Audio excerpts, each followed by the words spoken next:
afternoon, I'm Cleona Russell and I'm joined by career consultant and interview coach from Clear Cut Careers and Consulting, Mary McMenamum. Today we're going to be talking about job interviews and we want to hear your questions. So whether it's about how you describe yourself at the start of an interview or how to answer that last question about any questions you may have, we want to help. So if you have any questions at all, please comment below. So Mary, thanks so much for joining us today. You're very welcome. So first of all, the first question in is, should I initiate a handshake at the start of the interview if the people who are interviewing me haven't? Well, I think in this, as in many of the questions we'll be looking at today, it's important to just use a bit of common sense. Yeah. So if the interview board chair or whoever greets you or the HR person suggests that you shake the hands of the interview board, well then fire ahead and do that. Okay. But you know, if you're going into a room and the positioning of the chairs is awkward or the board doesn't look like it's expecting to be greeted in that way, then you don't have to. It's just be practical. Okay, so don't worry about it. It's kind of case by case. It's case by case, except in the case where somebody might be going into a very customer-facing role, in which case where you're expected to be more extroverted and out there, exactly. So it would be expected in that case that you will make contact with the interview board and greet them and shake their hands. Okay, brilliant. Next question. Do you have any advice on how you should describe yourself? It's something I'm always asked, but I tend to go straight into talking about myself as a professional. Talking about my days off and hobbies seems like a waste of time. Am I wrong? This is a great question. Okay. This is the first question invariably at an interview, and in many ways it's regarded by the interview panel as an icebreaker. It's giving you a chance to settle in, settle down, just gather your thoughts, but it's also your chance to make the best first impression. Okay. So you need to have this scripted. Okay. And I always advise my own clients to make sure that they script it. And you have a look, first of all, at the job description or the ad for the particular role. Look at the application form or the CV that you've submitted. What does the panel have in front of them? And see if you can draw out 5 or 6 key points where there's an absolute overlap between you and the job. And then in terms of mentioning something later, something that's a little bit more about yourself, such as hobbies, interests, if it relates to the job, if it's something unique or unusual, if it's very much a team-based role and you're the captain of the local rugby or GA club, you know, mention that there, because part of the interview board's assessment is to find out, can you do the job? And that's your experience and qualifications. Will you do the job? And that's basically your motivation and disposition. But the third thing is, will you fit in? And they need to see a little bit about you. So showing that human element at the very beginning generally works very well. Okay, but you would keep it a bit professional You need to keep most of it about your job, so you're looking at the overlap between your experience and qualifications and the requirements of the role, and to round up that opening statement, if you like, by yourself, add in, and in my spare time I do X, or I'm very involved with Y, or I volunteer with Z. Okay, brilliant. So have it scripted. Don't leave anything. No. Another person, kind of on a similar vein, they're saying they really enjoy their work, but I don't have any interesting hobbies. I really just like to read and watch Netflix and go for walks in my spare time. Nothing wrong with that. But I think this makes me sound really boring. Should I lie? Well, simply put, no, you should never lie, particularly in an interview situation. Your hobbies may not be as boring as you're thinking. So first of all, what are you watching if you're watching TV? Or what are you watching if you're watching Netflix? Exactly. And you have to chill out and have some downtime from a busy job or a busy life. The other thing about this is, what are you reading? You know, do you have a particular genre that you follow? Is there anything in particular that you've been researching? You know, so and maybe it relates to the job. So where it does, think about that. It's also important to think about adding something in, maybe on the more energy side of things, you know, such as exercise, because that speaks to, you know, how do you de-stress? How do you cope with pressure? Do you have a life outside work at all? You know, I appreciate that for weeks on end when we're busy, we might just go home to the couch. But it is important to do something that's a little bit, you know, involving other people, something that's unique about you, or something where you involve in team sports. If there's anything you could do occasionally, it's still worthwhile talking about at interview. Brilliant. So have a good think there. Is there anything I should be aware of in my body language when I'm sitting in an interview? There's one golden rule, and it's just don't be a distraction. Okay. So, you know, when I'm sitting at an interview, the first thing I need to concentrate on is being comfortable. but it's a professional situation. So I need to be comfortable, but I need to not leak any particular body language, such as folding my arms or fidgeting, or it's useful to make sure I don't have anything in my hand, such as a pen or a copy of my CV, where I'm tempted to look at that rather than addressing the board and talking to them. So you say don't bring in your CV? I'm saying it depends. Okay. Because sometimes it's okay, and the recruiter who's contacting you about the interview might say, well, if you want to bring your application form or your CV, that's perfectly fine. Other than that, it can be a crutch and a distraction. Yes. So if there's paper and I'm nervous, or if there's a pen, I will touch it or we'll click it. And I see this in interview practice with clients all the time, you know, that the pen's going or the thumb is going, and it's just a leakage of that anxiety that we normally feel in the course of the interview, and it's better to avoid that. So being a distraction in any way, and the same applies to clothing. You need to be comfortable in what you're wearing. Yes. You know, otherwise it will come across that you're literally shifting from side to side. Yeah. You know, there's the questions about should you put your feet to one side, should you cross your knees. I don't really have a problem with people crossing their knees, as long as it's not, you know, making them feel uncomfortable in some way or making them inaccessible to the board. Okay, perfect. That's great. Another one here. I know you're not supposed to ask about salary, but with the cost of living so high in Dublin, how do you check that your salary will adequately cover your rent and bills? Okay. So I guess they know they're not supposed to ask, but how do you ask, or can you ever? You can do your research. Okay. So there are two sides to this. First of all, you may be going for a position such as in teaching or in medical or in anything in the public sector where the salary scale is already published. Yes. So you just look it up. So you know where the entry point scale is, or where you, if you've had experience before, where you can expect to start. Yeah. If, on the other hand, you are looking at more of a private sector or multinational role, you can look at salary surveys. So if you Google salary surveys online, you can find out for the type of role that you're going for what the average is. And there's always a difference as well between Dublin and between the rest of the country. Okay. So it's easier for me to get a ballpark idea of what I should be paid for this particular role if it's being commercial. And bearing in mind we're now near a point of full employment once again, thankfully.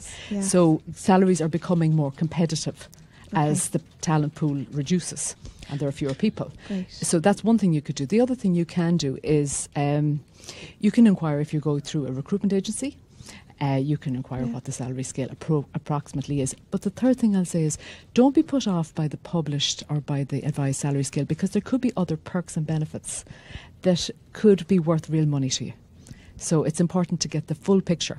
Okay, great. And like that, if you look up the salary, like you mentioned, and what they're offering is below that, is there anything, you know, how do you deal with that if you're trying to ask for more money? Okay. The point at which we talk about money is when the job offer has been made. Yeah. And that's where you have the balance of power as such in terms of accepting the role, which is vacant, so that's a problem for the employer. So at that point, you can always suggest to the recruiter that you'd be more comfortable reviewing the salary or requesting whether they have an additional budget. Is there any wriggle room on that? You can also point out if in your previous role you were on a total salary or package that exceeded that, in which case it wouldn't make sense for you to move jobs for a lesser salary. Yeah, perfect. That's great. That was the next one. How do I ask for a higher salary? But you've made it made that clear. What's the biggest mistake people make in interviews? This is a really good question, and there are two answers. Right, the overarching answer is failing to prepare. So lack of preparation, on the one hand, can make us feel more nervous, so we don't perform well, even though we may know exactly what we want to say, but if we haven't put the work in, then we can feel behind on the day. So you need to prepare really, really carefully for an interview. Learn about the organisation, know the job spec inside out, do all your research online, find anything that could be reliably expected of you in your research before you go to the interview. On the other side of that, another mistake that people frequently do, especially, for example, in behavioural interviewing or competence-based interviewing, where they're asked to give examples of what they do, they don't answer the question. So listening is the other key skill that you need to employ, and just asking for clarification if you're not sure what you've been asked. If the interview board is suddenly looking a little bit confused by your answer, stop and clarify. Is this what you're asking me? Okay, can I clarify that with you? That's perfectly fine. Yeah. Sometimes I guess when people are nervous, they go in without. We all do it. Yeah, we all do it. Okay. And you know, when you're nervous, we make mistakes. So it's easier to just take a breath and take time out and just clarify. Okay, lovely. Just to mention again that we're taking questions about interviews. So if you do have any questions on this topic, please comment below. We have another one in. How should I answer the question about my biggest weaknesses? Okay.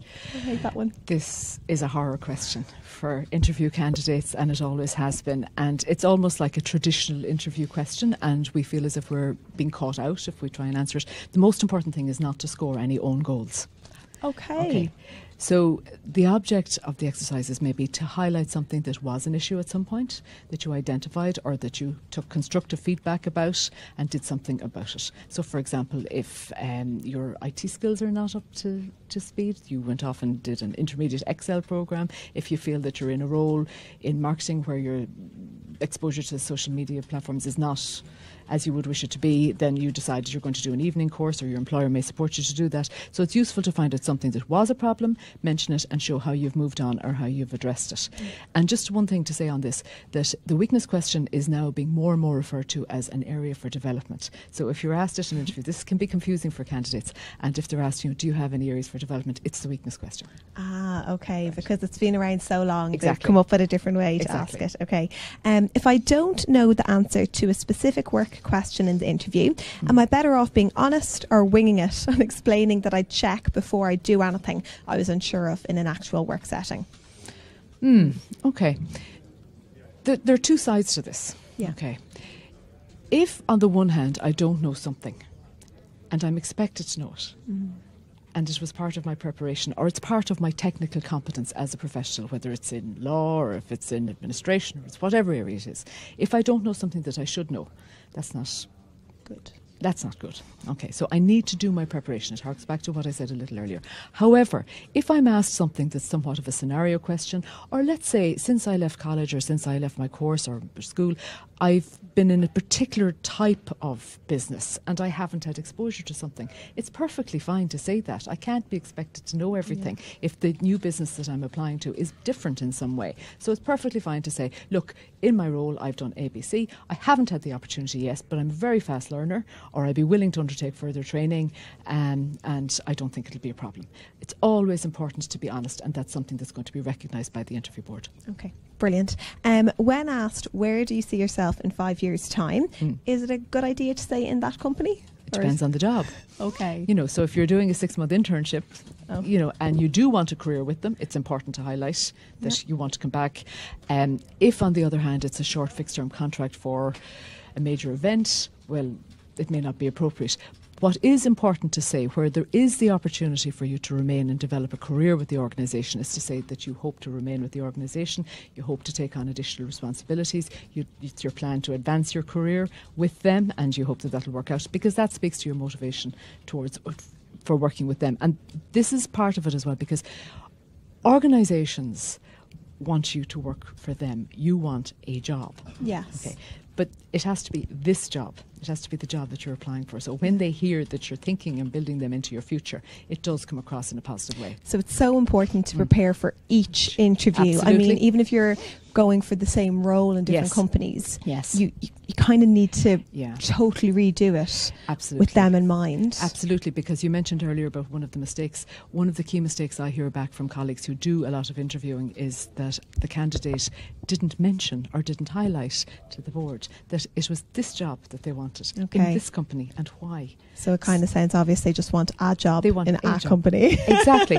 And that's understandable. Yeah, and particularly for young professionals, who are multi-skilled, multi-talented and able to go into a range of disparate roles, it's important that you highlight that this organisation is special because they want to hire you. Yeah. So if you're in a competitive industry, that's probably one way to get ahead. It's definitely to really think of that company specifically. Yeah, you're absolutely right. Okay, brilliant. What should I ask as the last question? I always find it stressful when I'm asked what I want to know. Yeah. It's terrifying. Right? And it's terrifying. I find that candidates spend so much time in their preparation time figuring out what to say at the end. And I think this is almost like trying to tell people's fortunes, right? There are two views on this. I tend to err on not asking a question, but indicating to the boards that I'm very happy with the amount of work that I've done in terms of research. I've spoken to a lot of people, including people within the organisation. if this is true. Or alternatively, you could suggest maybe even that, that the board had already answered the question that you had. The key thing here is not to bring up anything at this point where the interview's over, so there's a tendency for us to relax, and it's at this point that we may make a mistake. And I always say that until you've left the car park, you're still at the interview. Okay. Yeah. So they shouldn't get into any HR type questions, nothing about salary, nothing about terms and conditions, nothing about the holiday that you've planned in July, none of those things, because we all worry about those things if taking on a new job.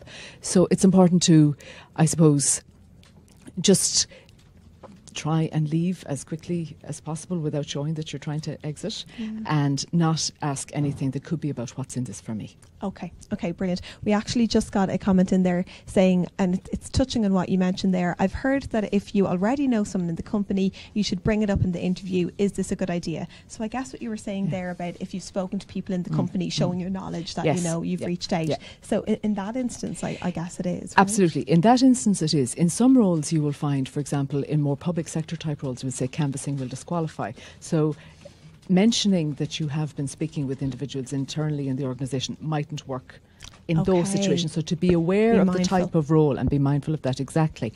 But other than that, it's perfectly fine to say, look, I made contact through an old classmate with somebody who's now in your marketing department. I've spoken to this person or that person, or I have spoken to somebody in another office. That shows your motivation for the role. Okay. Brilliant. Is it okay to say that I'm feeling nervous in the interview if I feel my nerves are getting the better of me? Yeah. I've often seen this. Okay. I've often seen this, and as a recruiter in the past myself, what I've seen candidates do is maybe pause if they were getting stuck or losing their train of thought, and just say, look, I'm a little nervous, do you mind if I have some water? And indeed the board, any good board will say to you, if you need water at any time, that's what that's for. It's a thinking break. So it's perfectly fine. Everybody's nervous. Interview board members are nervous. Okay. That's something that people never think about. That's nice to hear.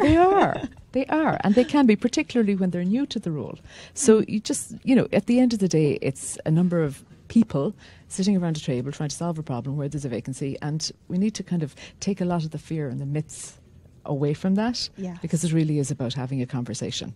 Yes, because you can feel like the small, person coming in, especially because a lot of interviews are 3 people now, aren't they? Yeah. Which can just be naturally intimidating if you're sitting across. Well, I know in the past, sitting in an interview, on an interview panel for the day or chairing a board, you're hoping that the next person is the right person. Every single person has that job when they walk in the door. Okay. And you're really, really hoping that that's it, the search is over. Yes. So the dynamic that's there in terms of the power of having the job and the other person asking for the job, that's not really the reality of it. Okay. It's much more the case that a company has a problem, there's a job to be done, the person who's been doing it is gone, they need to find the right person so they can continue on, and you're there to help them fix that problem. It's a lovely way for people to think of it as well. If you're nervous, I could help you deal with your nerves. Absolutely. As well. Okay, perfect. So we're chatting about interviews. If you have any questions about job interviews, please comment in the section below. We have another one in. What would be your advice at interview stage from those suffering with anxiety, which I guess is a bit different from nerves, So you're well capable of doing the job, but don't necessarily come across that way. Is that something you should mention? Now, it depends on what you mean. Do you mean, I suppose, if by anxiety you mean somebody has an actual condition, if they're actually suffering from anxiety itself, in which case I assume that they've been to see a professional in some capacity. They may have started off with a GP, they may have had a referral onwards to perhaps counselling, or to somebody engaged maybe cognitive-based therapy or something like this. So that's one side of it. If on the other hand they're saying, I'm a very nervous person, I don't perform well at interview, I think maybe it's time to get some help. Maybe it's time to enlist a friend or a member of your family to help put you through your paces, because an awful lot of the time interviewing is a skill. Yes. The more practice you have, the more you, I suppose, feel desensitized to being nervous. Preparation is key. Get professional help if you need to. But remember that everybody is nervous at an interview. They mightn't look like they are, but they are. Okay. It's a high pressure situation, and it's a question of just trying to see that as normal. So, as I say, on the one hand, if somebody has a genuine situation that they need professional help with, get advice from your doctor. But if, on the other hand, it's just a current repeating, I'm worried about my poor performance and I've got into that rut of thinking that's the way it is, then in that case, that can be dealt with by getting help from interview coaching or getting a friend to just put you through your paces. Brilliant. Great. We have another question in from James McGovern. He said, should you ask what the interviewers like best about the company? This is a very good question, and I have seen this on many sites where that's recommended. If you feel it's appropriate at the end of the interview and you feel genuinely that you're expected to ask a question, it's not a bad question at all. In fact, I've seen sometimes this question or also what worries you about the company, or similar questions like what was the highlight of the last year for you in this company. These questions can be asked, but my overarching recommendation is, hold fire if you feel that asking a question isn't absolutely necessary. Yes, okay, yeah, as you kind of mentioned before as well. A question in here from Kevin Carter. Is it okay to ask employers to offer interviews outside the usual 9 to 5, Monday to Friday? I work those hours currently, so attending interviews can be difficult. I guess that's especially true if you're doing a few of them. You don't want your employers to know. Is it okay to ask? It's a difficulty. You need to speak with your recruiter, whether it's through a recruitment agency or whether it's in-house, to find out what their policy is. I've often seen candidates being seen at 7 and 7:30 in the morning before they go to work. So it would be more usual to have very early morning interviews than later on in the evening, when people might not be available or may have a long commute home or something like that. So by all means raise it and bring it up. But if at the end of the day it's not possible, I'm afraid candidates do have to have a decision, or make a decision about whether they really want to go for this job, and perhaps in that case maybe take some leave or take the day off if that's at all possible. Yeah, okay, perfect. Is it worth making contact after an interview with a follow-up email to say thank you? Is it a good way of establishing a further point of contact, or is it a bit too keen? In short, yes, it's worth keeping in touch, but do so, I suppose, in a more of a mild-mannered way. And one thing just to say on that is that wait a while until you've had the outcome of the interview. Okay. Right. Because following up immediately after you've had an interview might seem a little bit rushed or a little bit eager. Absolutely. And the other thing to say about that is that it's likely that the board or the recruiter will have told you at the end, we'll be in touch. We'll be in touch, or what is the process, or give you some sort of a time span. Now, I appreciate people may have more than one job offer to consider. So maybe you do need an answer, in which case there's no point, or there's no harm in following up. If you aren't successful, it's useful again to follow up and to ask for feedback. Okay. So if you can, wait for that initial feedback absolutely, has been given, if you can, and then you can ask for wait feedback. for the outcome. Okay, lovely, brilliant. What's the best way to stand out if you've been asked to do a group interview? Okay, I think in relation to group interviews, it's dependent on the role to be filled and what's required in that role. So you need to do your research very carefully here. Okay. So what job is it, and how would you be expected to behave, perhaps in a team situation or in a problem-solving situation in that role? Go back to the job spec. Is it communications and interpersonal skills? Is it leadership ability? Is it problem-solving? It's a good idea, for example, to take some initiative, but not to be overbearing, for example, in relation to the work of the entire group. It's also helpful because you don't really know what's being assessed, but you can see from the job spec what the key skills, qualities or aptitudes are, and it is likely that some of these are being marked as you're being observed. The other thing I would say is that make sure that you're inclusive and respectful of the rest of the people who are in the group with you. It's a very good idea a lot of the time to see, if you see someone who has nothing to say or who hasn't been able to make a break in, to say, I'm interested to hear what you might have to say about this. So it shows your all-roundedness, your ability to work and to communicate with others, to work in a diverse group, to work as a team. That you're aware of what's going on. Absolutely. The situational awareness too is crucial. Okay, brilliant. I've been in interviews before where one of the interviewers seems to be deliberately looking away and looking bored. That sounds awful. It's very off-putting. Is this a technique, and what's the best way to deal with it? Have you ever heard of that? I'll be honest, I haven't. Okay. So could it just be in a once-off situation? It's not a new technique? No. I have never, in all my years of interviewing or helping candidates, seen this happen. Yeah. But I admit people may become distracted. We're all human. So I wouldn't take it personally. The most important thing here is to maintain focus. Yes. You're there, you're talking about the job, you're, I assume, engaged with the other interview board members, so just try and block it out as much as possible and don't let it distract you. Okay, brilliant. And finally, I find that I sometimes try to answer questions too quickly when I'm nervous and don't give myself time to think my answers through. Do you have any advice for controlling that in interviews? Yes. Take a deep breath. Yeah. It's quite seriously, take a deep breath and gather your thoughts. The most, one of the biggest mistakes people can make is answering the wrong question because you've so much prepared and you're eager to get it all out there and to prove the point that you're the right person. So it's really important to take a deep breath, replay the question in your mind, briefly focus on what you're going to say, and then speak. Listening is crucial because listening is going to be so much a part of any role anyway, but it's important that you address exactly what you've been asked. Okay. That's brilliant.